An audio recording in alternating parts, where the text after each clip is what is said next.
Hi guys, nandito kami sa Sakop. Kumuha ko ng pese. Yan.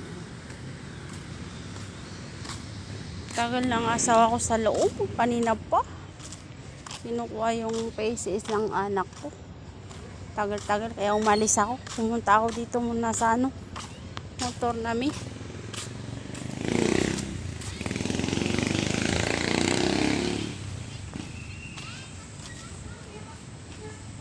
Hi guys. Ay naku, kanina pa ako naghintay sa asawa ko. Tagal-tagal niya sa loob. Kaya pumunta muna ako dito sa motor namin. Hi guys.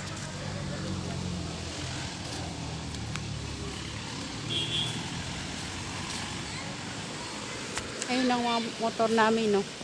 Mamaya pa, naghintay pa ako. Ang tagal niya mo sa loob. Nandyan na kami, may sasakyan.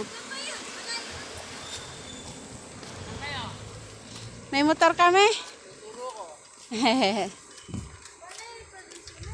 Mamaya pa. Hi guys! Anak ko, ang bagal ng asawa ko. Kanina pa sa loob. Kaya dito muna kami. Bye. Guys. Binalatan niya.